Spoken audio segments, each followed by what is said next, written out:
السلام علیکم ورحمۃ اللہ تعالی وبرکاتہ. کیسے ہیں آپ سب لوگ؟ امید ہے آپ سب خیریت سے ہوں گے. سوشل میڈیا کے اس زمانے میں ہر ایرا گیرا اٹھ کر اسلام کے خلاف اپنی زبان دراز کرنے سے باز نہیں آ رہا ہے. ہر کوئی خود کو بہت بڑا اسکالر سمجھنے کر گیان دینے چلے آتا ہے، لیکن جب ان کی بات سنی جاتی ہے تو سر پیٹنے کا دل کرتا ہے. اسی کڑی میں ایک ویڈیو میرے سامنے آئی جس میں ایک شخص قرآن کی آیت کوٹ کرتے ہوئے لوگوں کو کیا گیان دے رہا ہے، اسے ذرا غور سے سنیے. اس کے بعد میں اس ویڈیو کی پول کھولتا ہوں. قرآن شریف ہے، اس کے روپانتر کار ہیں نند کمار اوستی اور یہ شیروانی سنسکرن. سب سے پہلے یہ قرآن مجید کی ایک کاپی دکھا رہے ہیں جس کے ٹرانسلیٹر نند کمار اوستی بتایا جا رہا ہے. یعنی یہ غیر مسلم ہیں جنہوں نے اس کو ٹرانسلیٹ کیا ہے. اور سیدھی سی بات ہے، عربی جیسی کمپلیکس لینگویج کو ٹرانسلیٹ کرنے کے لیے اس کا ماہر ہونا بہت ضروری ہے. نہ صرف عربی جاننا بلکہ عربی کی گرامر جاننا بھی بہت زیادہ ضروری ہے. اور یاد رہے، عربی دنیا کی one of the toughest language ہے، اور اس میں بھی قرآن مجید اللہ کا وہ کلام ہے جس نے پوری عربی کو اپنے اندر سمیٹ لیا ہے. عربی کی مکمل گرامر قرآن مجید ہی سے اخذ کی جاتی ہے. کیا کوئی غیر مسلم شخص جس کا ترجمہ کرے گا تو اس سے غلطی نہیں ہو سکتی؟ بالکل خیر ہو سکتی ہے. خیر یہاں ہمیں ابھی اس پر ڈسکشن نہیں ہے، ہمیں ان کے دعوے اور قرآن مجید کی اس آیت مبارکہ میں کیا لکھا ہے اس پر بات کرنی ہے. تو آگے ان کی ویڈیو سنتے ہیں اور اس کا تبصرہ کرتے ہیں. اور یہ شیروانی سنسکرن، اس میں سورہ العمران 3 آیت 81 میں دیکھو کیا لکھا ہے. وہ جو دوسرا نبی آنے والا ہے، یہاں انہوں نے رسول اکرم صلی اللہ تعالی علیہ وسلم کے بعد دوسرا نبی آنے کا دعویٰ کیا ہے، اور اسے یہ قرآن مجید کی ایک آیت کو پیش کر کر ثابت کرنے کی کوشش کر رہے ہیں. قرآن اس بارے میں کیا کہتا ہے اور اہل اسلام کا اس کو لے کر کیا عقیدہ ہے، اس پر بعد میں بات کریں گے. پہلے ان کی اس ویڈیو کو آگے سنتے ہیں کہ یہ جو دعویٰ کر رہے ہیں واقعی ان کا دعویٰ سچا ہے یا یہاں لکھا کچھ اور ہے اور پڑھا کچھ اور جا رہا ہے. آلہ ہے محمد صاحب کے پاس، اس کو اسپشٹ روپ سے بتایا گیا ہے. دیکھو داس پڑھ کے سناتا ہے. یہ ہے آیت 81، یہ 80 ختم ہوا ہے اور یہاں سے 81 چالو ہوا ہے. دیکھیے اس میں کیا لکھا ہے 81 میں. اور یہ پیغمبر، اب قرآن کا گیان داتا محمد صاحب کو بول رہا ہے، یہ پیغمبر ہی میں انہوں نے اپنے گیان کی دھارا دکھا دی کہ یہاں ہندی میں لکھا ہے اے پیغمبر، اور یہ اسے پڑھ رہے ہیں یہ پیغمبر. خیر آگے چلتے ہیں اور پوری ویڈیو سن کر آگے اس پر تبصرہ کریں گے. یاد دلاؤ جبکہ اللہ نے پیغمبروں سے وعدہ لیا، مطلب جو قرآن کا گیان داتا ہے اس نے پیغمبروں سے وعدہ لیا. کیا لیا؟ کہ میں تم کو جو کتاب اور علم دوں، مطلب جو گیان بتاؤں اور جو کتاب جو دی ہے، پھر کوئی پیغمبر تمہارے پاس آئے.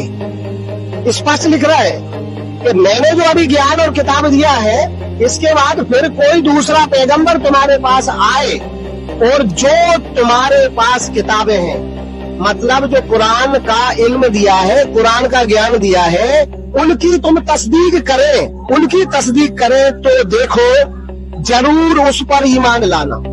دیکھو یہاں کلیئر دکھ رہا ہے کہ یہ قرآن گیان داتا کو، مطلب محمد صاحب کو قرآن گیان داتا اللہ بول رہا ہے کہ جو کتاب میں نے تم کو دی ہے ان کی تصدیق کرنا، کون سے جو پیغمبر آئے گا اس پر ایمان لانا اور ضرور اس کی مدد کرنا.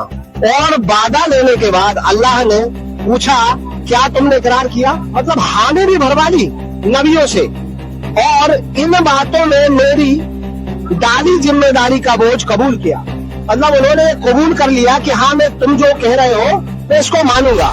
تو وہ بولے ہم اقرار کرتے ہیں. اقرار کرتے مطلب ایکسپٹ کرتے ہیں، سویکار کرتے ہیں. اللہ نے فرمایا اچھا تو گواہ رہنا، اور گواہوں میں بھی تمہارے ساتھ گواہ ہوں. مطلب قرآن گیان داتا اللہ یہ کہہ رہا ہے کہ میرے ساتھ آپ بھی گواہ رہو. تو اس سے کلیئر ہو رہا ہے کہ صلی اللہ علیہ وسلم ارتھات محمد صاحب کے بعد ایک اور پیغمبر نبی آئے گا جو اپنا علم دے گا.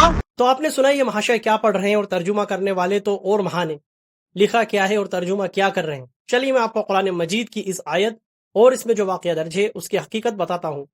قرآن مجید سورہ آل عمران آیت نمبر 81، اس میں اللہ تبارک و تعالیٰ ارشاد فرماتا ہے وَإِذْ أَخَذَ اللَّهُ مِيثَاقَ النَّبِيِّينَ لَمَا آتَيْتُكُم مِّن كِتَابٍ وَحِكْمَةٍ ثُمَّ جَاءَكُمْ رسول مصدق لما معكم لتؤمنن به ولتنصرنه قال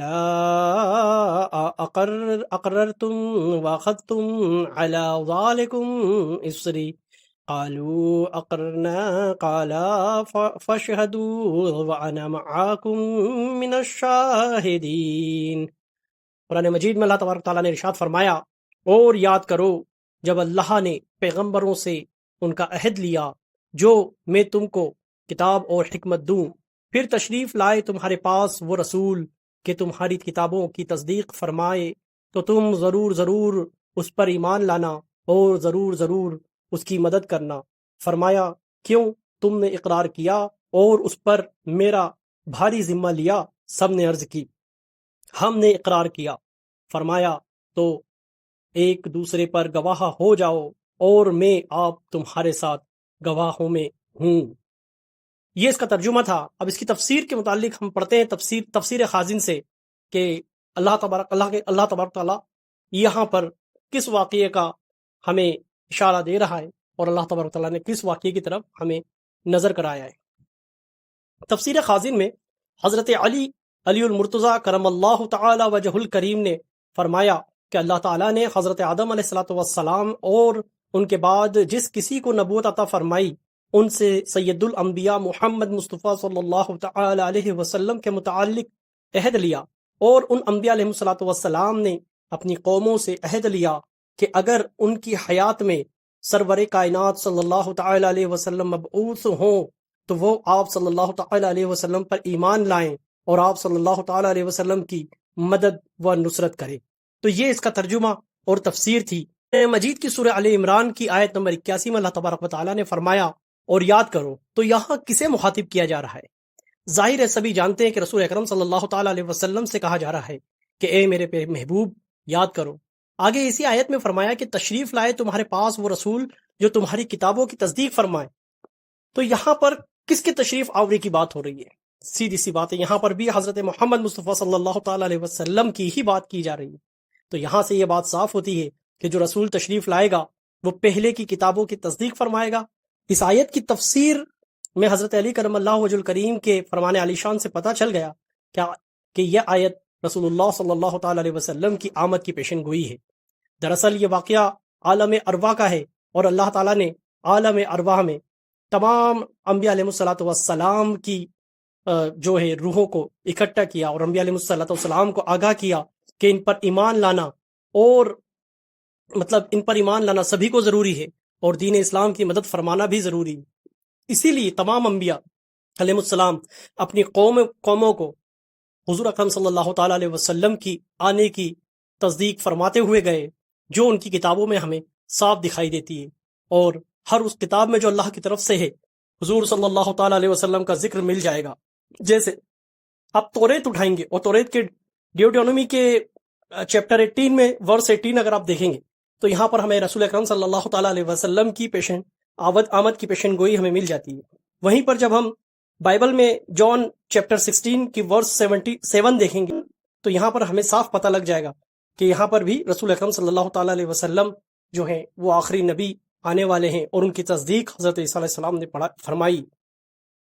خیر، پتہ چلا کہ یہ جو بھائی صاحب الٹا سیدھا گیان دینے آئے ہیں اپنی دکان کو چمکانے کے لیے، وہ پوری طرح سے جعلی ہے، جبکہ قرآن مجید رسول اکرم صلی اللہ تعالی علیہ وسلم کے آخری نبی ہونے کے متعلق فرما چکا، جو سورہ الاحزاب کی آیت نمبر 40 کے اندر آپ کو صاف مل جائے گا کہ اللہ تبارک و تعالی ارشاد فرماتا ہے ما كان محمد ابا احد من رجالكم ولكن رسول الله وخاتم النبيين وكان الله بكل شيء عليم۔ یعنی کہ اللہ تبارک و تعالیٰ نے یہاں ارشاد فرمایا کہ محمد صلی اللہ تعالی علیہ وسلم تمہارے مردوں میں کسی کے باپ نہیں، ہاں اللہ کے رسول ہیں اور سب نبیوں میں آخری، اور اللہ سب کچھ جانتا ہے۔ یہاں سے یہ بات بالکل واضح ہو چکی کہ نبی اکرم صلی اللہ تعالی علیہ وسلم آخری پیغمبر ہیں، اور آپ کے بعد کوئی نبی نہیں آئے گا۔ اور آپ جو کتاب لے کر آئے وہ کتاب آخری ہے، جو احکام لے کر آئے وہ آخری ہیں، ان سب پر ایمان لانا اور اس پر چلنا ہر مومن کا فرض عظیم ہے اور فرض اعظم ہے۔ تو یہاں سے ہمیں ایک خاص بات پتہ لگی کہ ایک گروہ ایسا ضرور ہے جو قرآن مجید کا غلط انٹرپریٹیشن کر کے لوگوں کو بہکانے اور بھڑکانے کی کوشش کر رہا ہے۔ وہ لوگوں کو بہکا کر اپنے دین اور اپنے ایمان سے بالکل غرق کر دینا چاہتا ہے کہ وہ اپنے دین کو چھوڑ کر کسی نئے دین پہ چل پڑے، اور ہمیں ہرگز ایسا نہیں کرنا ہے۔ ہمیں اپنے ایمان پر مضبوطی سے قائم رہنا ہے اور ایسے دھوکے بازوں کو پہچاننا ہے۔ وما علینا الا البلاغ۔ السلام علیکم ورحمۃ اللہ تعالی وبرکاتہ۔